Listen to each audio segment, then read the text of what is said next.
Hey, welcome all you loyal listeners to Agents Influence, where I am having conversations here with Mr. Sanjay Gupta today. I'm glad you joined us, and we're going to talk about digital payments. Now, here's the deal. I don't assume this one to be a really long one because we're going to get right to it. We're going to give some power punch and when we do this. But Sanjay, why he is interesting to me is, we love digital payments. Everybody, loyal listeners, ePay Policy is a huge person and a huge partner of ours, which we use in our agency. This doesn't have to do so much with digital payments as to me sending to our client and our client paying us. We're going to talk about a survey and some stuff that I found pretty interesting that had to do with digital payments as opposed to the carrier to the person who has a claim, right? The person we're actually serving and the claim that they're having at that time, that adjustment. So today, what I wanted to bring was Sanjay Gupta. I know it's a terrible joke, but not the one from CNN. I know you probably get that a lot. My team, Sanjay, really thought that. Whenever they saw, they were like, whoa, Sanjay Gupta. I said, well, Sanjay Gupta is a doctor. Maybe this Sanjay is a lot more interesting. He's in the insurance industry, right? Well, Jason, thanks first of all for having me on the podcast. Like you mentioned that I also love digital payments, and please don't take any medical advice from me. But I do get asked the question a lot about, are you the Sanjay Gupta? And I say, of course I am. I am the Sanjay Gupta. I don't know about others that may be out there. That's a good answer. That's a good answer. Sanjay, are you an iPhone user or are you a Droid user? So I've been much more within the Apple family and have been an iPhone user for a good number of years.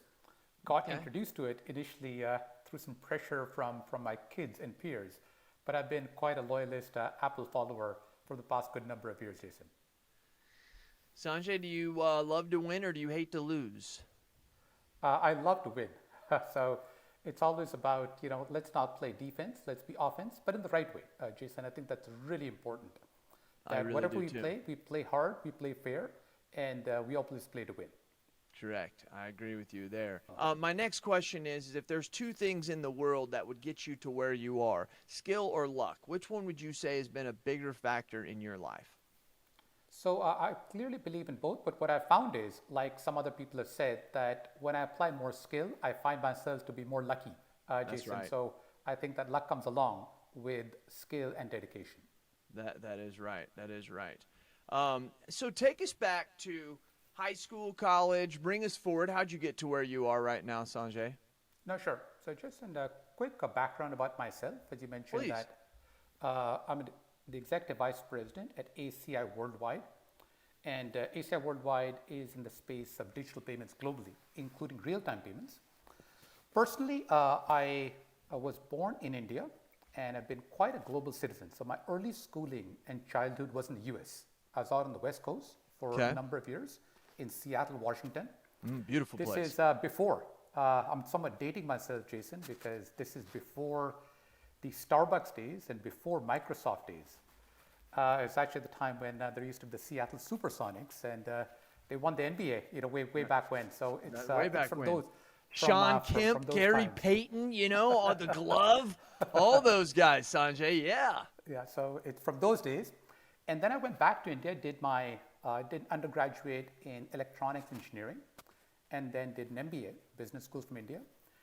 And then after joining a large group in India called the Tata Group, I joined consulting. I was a management consultant with McKinsey.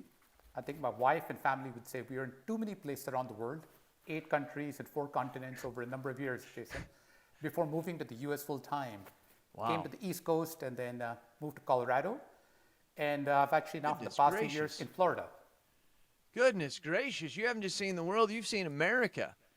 So that's great. And he's in Naples right now. Loyal listeners, before we got on, actually, we were talking about that. You guys, all my loyal listeners know that I'm looking at Southwest Florida to move to here in the next couple of months. So, Sanjay, that's great. Now, you got into the digital payments, and you have a passion, obviously, for it. Let's be honest. This digital payment wasn't around 5, 10, 15 years ago. It was, but it wasn't mainstream like it's really becoming now. And so many of our clients at claim time still get the paper check, right? They still get that. What have you seen in some of this stuff? Talk about your experience, and then also this survey that you relayed to me. Sure, Jason. So, as you mentioned, I've been in the digital payment space for many years, and also the time that I've personally found this exciting for all the years. It's actually great that we're getting a lot of interest, as you mentioned, particularly in the past 5, 6, 7 years, across the industry, across our clients, across end consumers, right? Because you're saying digital payments is pervasive, and it's becoming more and more real. But you mentioned about the survey, so we really like to reach out to end consumers to hear what they want, what are they seeing, what are the The trends person out who there. had the claim. The person who had the claim, right? So Okay. like you or me, like the end consumer. Right. Our clients are actually the insurance companies. We also work with a lot of corporates, but we like to get the end consumer input. So we reached out, we did a broad-based survey recently and got insights about consumers, and particularly around the insurance claims and the disbursements, the claims, the refunds that they get from the insurance companies. And we got some interesting findings from that, Jason.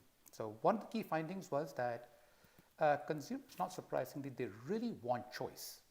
And they want choice on how they would receive their insurance claims.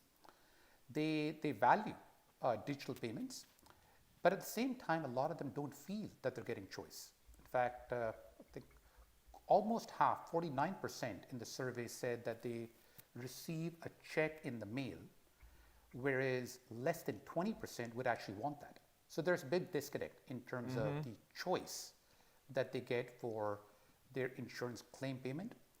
We also heard that a number of them value security, so they want secure options to receive the payment. And then they also want speed.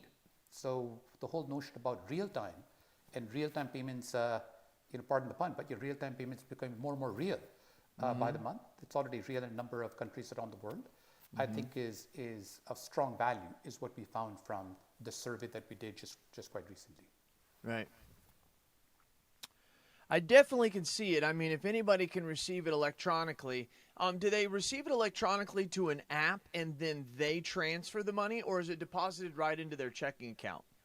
So there are options, comes back to optionality, Jason. So a number of consumers, even in the services that we provide, where the insurance company can make a payment directly to the end consumer. So again, like you or me, if you're making a claim. And there are also now ways where you can make that in real time or near real time, where if you give your debit card and your debit card is linked to your bank account, using that debit card, you can actually get that claim paid out within minutes. There's other ways where if you're on their app, and depending upon the insurance company and the carrier, that you can actually get the payment done through the app again, but into your account. So effectively, it's coming to you as the end consumer, and it's coming in a secure way, in a fast way, in a way that you want. Okay, so Sanjay, this is great. I love you giving us behind the scenes, because us agents just live in our own little cocoons of agencies helping our clients, which happen to be your clients well as the end user. So is this your app, or are you making this integration into the carrier's app? So like, let's say we just use, say Carrier A, they have their own app, and the customer, are they using that to make the claim, or do you have a separate thing they have to go to, Sanjay? No, so ACI Worldwide, we work with businesses. So we work with carriers, and the consumers are the carriers' consumers. So Correct. we work with the carriers very closely on different options that they want, and that's what we do as a payments company. So in case the carrier has got an app, we would work with them to enable that for payments. Or if they have a website and we want to enable that website or offer this. So we are a business to business to consumer, a B2B to C digital payments company, and a global company at that. And so we would work with them very closely on offering that. We also offer it through the mobile channel. So we have a particular application, what we call mobile presentment, where it's a patented technology where you can actually interact with your end consumers if you're a carrier, and even present different bills, interact with them, set up communications, and use a mobile-first technology for interaction on both digital inbound payments as well as for disbursements. So your company A has their own app. You can integrate with that, so that'd be nice. But a lot of companies, as you know, which is embarrassing, Sanjay, don't even have their own app, right? I mean, large companies don't even have their own app. And so in that situation, if it's a regional carrier or something, then you have an app that the carrier could give to the end consumer that then will help that transaction of that claim better. Am I hearing that right? Yeah, so what we do is, Jason, we've got a variety of digital methods. So it doesn't have to be just an app. Okay. It can be on the web. So Okay. you could have a website, and we could have that integration with the website. We can offer the ability to interact with mobile consumers through an enrollment process, which again you as a carrier can offer. So there's a variety of options that we have to connect with the carriers and consumers in Okay. electronic and digital means. Dude, that's awesome. Where do you see this going, Sanjay? I mean, here we are. You're telling me that we can get a payment. The consumer, end user, could get a payment within minutes. Inside, are you going to see? I want to answer. I want to hear your question, your answer. So think of your answer right now. But do you see augmented reality coming into this? Do you see other type of technology maybe that's not being used that can even enhance it faster or better? What are you seeing? So Jason, that's a great question. And also on a lighter side, having moved to Florida in the past 2 years, this becomes even more real and personal given the hurricane season that I'm encountering here versus when I was in Colorado. I bet. Jason. But a few key things. One is that what we're seeing in the relatively what I'd call near to medium term, and then what we call Horizon 2 or Horizon 3, what we're seeing beyond that. Right? So in the fairly near term, what we're actually seeing is a big ongoing drive on three things. One is on user experience. So users are naturally, and I think deservedly, becoming more and more demanding in terms of options, choices, their user experience, right? So any carrier that is not looking at user experience is likely to fall behind. That's one. Agreed. The second is around a mobile first experience. And that's what we're seeing as a big trend that's already here, and that's rapidly increasing. For instance, we did some research around the use of mobile wallets, and the use of mobile wallets has more than doubled in the past year itself. So it's still on a small base, but it's rapidly getting there. And the third thing, which is still not fully there, Jason, is real-time payments. And real-time payments we've actually seen in countries around the world like UK, India, other countries have rapidly taken off. The US, I think we're at a tipping point where we'll be seeing the proliferation of real-time payments in the coming months. So I think that will become real in the coming year itself in a very significant basis, right? In terms of other areas, which we talk about Horizon 2 and 3, I think absolutely there will be alternates that come in. So, you hear about already where people are saying, I want to be integrated to my home system, whether it's Alexa or Google Home, and be able to interact, get disbursements done, get payments done through that. Augmented reality, absolutely. It's probably more Horizon 2/3, maybe Horizon 3. But these things I think will absolutely be there. So I think what is definite is that change is definite, Jason, and innovation is definite. And I think staying abreast of that, but keeping the consumer in mind, I think is critical, right? So all of that. What do you mean by digital wallet? I think you do, but I want to. What is that? What does that mean? So a digital wallet, there's a variety of flavors of digital wallet. But think about, for instance, you have Apple Pay. Yeah. Okay, that's what I thought. Samsung you have, Pay Google, and Pay. You Google have your Pay. PayPal wallet, which is emerging. There are others which are emerging, which you can basically, interact using your phone or electronic device and store it. Yeah, just kind of like that. Loyal listeners, if you're looking at the screen, you can kind of see mine. It doesn't give away credit cards, but all my credit cards and debit cards and everything are on there. One of the biggest pains in the butt, Sanjay, is when you go to a place that doesn't accept it. It creates a consumer like me to have friction because I have everything in here. 90% of the time I can use it. It seems like it's the one time I don't have my card that I go into some place. You know what's worse? Walmart. Walmart used to take the digital app. Now they don't take it. So it'll say, I'm like, Home Depot. They used to take the thing. Now at my Home Depot, they just redid all of the payment systems. They don't take the Samsung or the Apple. I'm like, folks, who who's in your technology department that's doing this? I mean, it's a frustrating thing for me. I actually quit going to Home Depot and went to Lowe's. Let me tell you another story, Sanjay, is that I was with a local bank. I don't like the big corporate banks, right? I mean, they're good. I'm not saying I doubt them, but I want to support local. I am with U.S. Bank, a national bank. I went to my bank in town, People's Bank, nice little local, 40-some branches, nice place. And I said to him, I said, hey, I keep trying to scan my debit cards into my Samsung Pay, and it keeps saying, sorry, the bank that you have is not part of this. So I went to so I know the vice president and the CEO, and I said to him one day at a chamber event, I said, hey, when are you guys going to get that? They said, Jason, now this was about 2 to 3 years ago. They said, Jason, it's not even on our horizon. I literally, within the next week, went and got all my money out of that bank and moved it over to U.S. Bank because I could use that service. And that hurt me, Sanjay. I'm a local business who competes against the State Farms and the Geicos every day, and I try to get you to keep your business local. But it taught me something.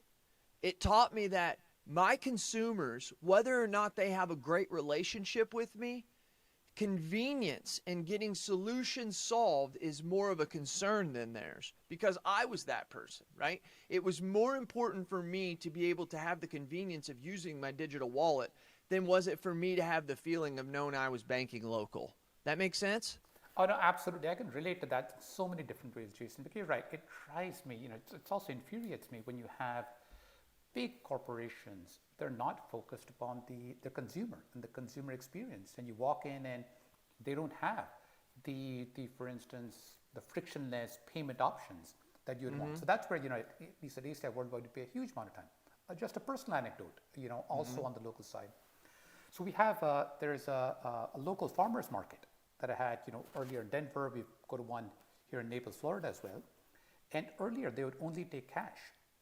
And in the past couple of years, you find these small, local villagers, they've taken to the user experience because they're listening to their consumers, and they offer you very convenient, very slick, digital payment options, which are secure. And they're actually seeing that their consumer experience improving, their sales are improving, the repeat customers are improving, because sometimes you just don't have that cash, or you just run out of it and you want to make a payment through your mobile phone. So absolutely, Jason can relate to that. And innovation doesn't need to start at the big corporation. It can actually start local. It can start small. And whosoever is listening to the consumer and providing these options, I think is positioning themselves to be winners in the medium to long term. I do agree. I do agree emphatically. I mean, I go to buy some cucumbers. I don't have cash. And the thing about it is, Sanjay, I'm so used to not having cash. When I go to the farmer's market on Saturday, I go, oh man, I didn't bring cash. And my wife's like, oh, I only have like $10 on me because we don't keep cash. And, but you are so right. You get so much more out of the consumer because I do have the money. I just don't have access to it. So really all you're doing is allowing me to have access to the money that I'm trying to give to you. You think about it. That's all. Make it easier for me to pay you. I mean, this isn't rocket science here. I love that. I love that very much. There was another question that you had. You said something about digital payments. You said something else. I can't remember what that was. It'll come back to me. Can't really remember. So, I mean, do you find that these carriers are very receptive to wanting to make instant payments? Are you seeing that the larger carriers are better than sometimes the regional carriers at bringing in and adopting in this technology? No, so we're actually interacting and working with a number of carriers, and it's as you can imagine, like in any place, there's early adopters, there's innovators, and there's some who are waiting, or some who are slow. So it's a mixed bag. But at the same time, we're seeing some strong traction in the more near term, and we're seeing good traction on a few counts. One is, we've actually gone live already with disbursements which are real-time disbursements. And we're expanding the offering, and we're getting some good. So a number of carriers are still in the early stages of that, doing pilots, but getting some very, very strong results. We're also working with different carriers around mobiles, is what I talked about. So where you can actually interact with consumers using a mobile-first technology challenge. I think the good part is, Jason, that at least, in the past 6, 12, 18 months, we're seeing much more focus upon user experience, much more focus and reliance upon let's offer different choices and options. I think that, still, just so you can see in the survey, that 49% of customers are still receiving checks in the mail, whereas they don't want a lot of them. So clearly there's some catch up that does need to be done by the carriers. We're also seeing, that carriers that are not offering those choices, I think, that they run a risk of alienating or, the point about infuriating, like the examples you're giving, Jason, of their customer base in the coming months. So I think we're likely to see that, and therefore excited about offering these options, the convenience, the flexibility with the security for these digital both payment options as well as disbursement options, Jason. It's just a continuation, if you really think about it, of where we're going. So with digital, there used to be, well, that's only for the young people, right? Remember 2008, 2010, oh, that's only for the young people. And so the whole thing was, if you wanted to be digital, if you wanted to be social in your agency, you need to go hire young people. And what we found out is that there's a lot of great social digital people who are 23, but there's also a bunch who are 63. And there are also a bunch of 23-year-olds who don't know anything about digital. And so, but here's one thing I used to say there, and I think this relates 10 years later, Sanjay, is that as insurance companies, you can say that maybe the customer doesn't want this, but we know this. Every day, some customer uses your technology with a carrier and then expects that going forward. And we know that very rarely does someone get a check digitally.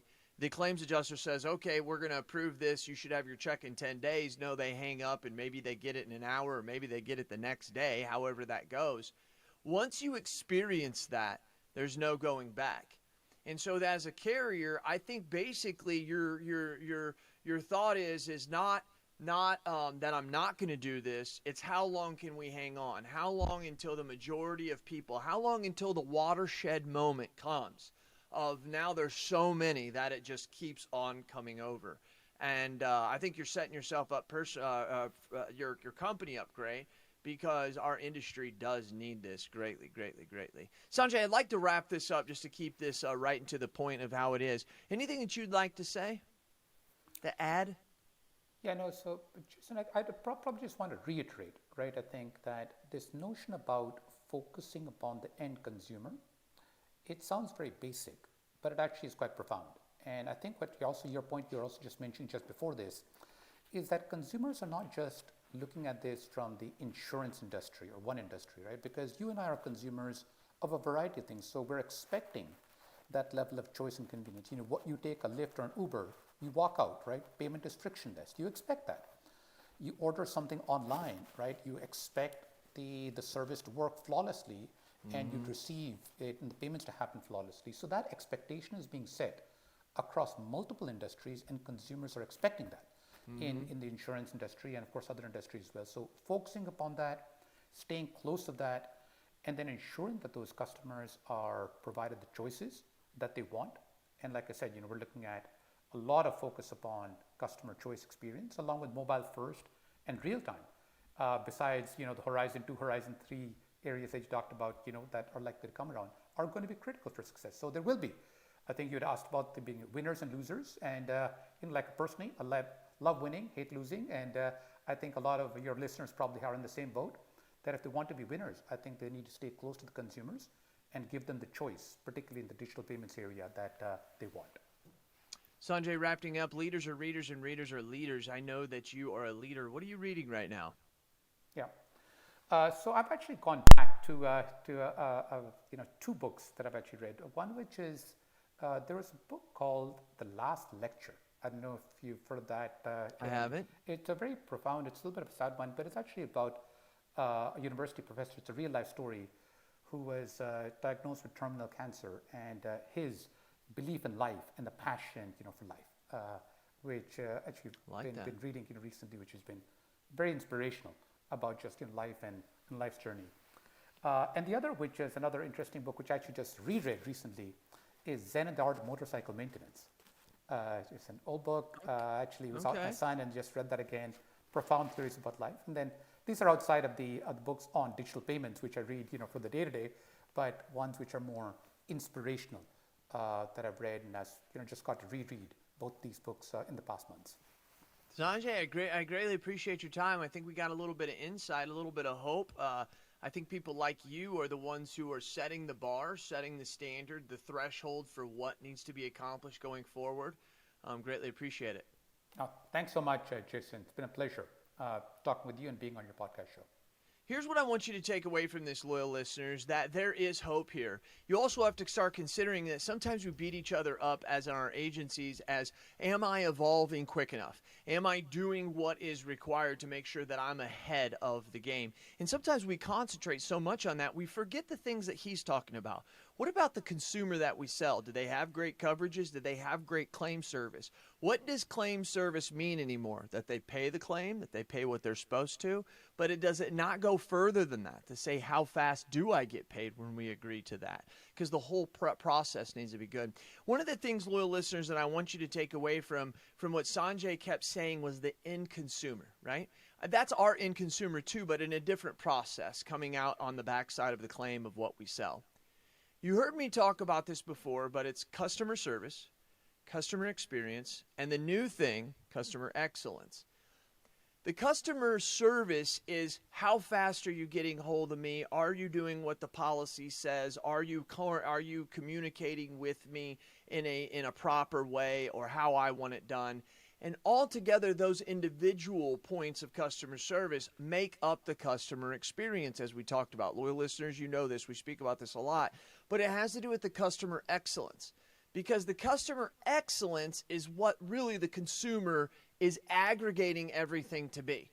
I mean, yes, they have these points of where they took me through in a new way, maybe, if you're the consumer. Yes, they delivered this in a timely fashion. The overall end result was a pretty good experience. But were they considered excellence? And I think excellence is when we start measuring ourselves against somebody else. That's our competitor, right? Because a consumer could go through company A and could have a great experience dealing with you and your customer and everything like that. But then they go to another company that they didn't know about, and they even have it better over there. The customer is going to start saying, I had good customer service. I had a great experience, which becomes expected. But they also want to say, out of these industries, out of these companies, these are the ones that were excellent. And so those are the things that I want you to think about in Sanjay, and understanding that we may be the first part of this agents. We may be there at claim time, but you know that it's Sanjay and it's the carrier who are really carrying that and really trying to make that convenient. And we appreciate that very much, Sanjay, for everything that you do. Okay? Thanks so much, Jason. All right, loyal listeners, you know what I do because I do it for you. Tell me your thoughts and tell me your ideas, and I'm going to tell the world what you have to say. This is Cass. He was Gupta. We're out.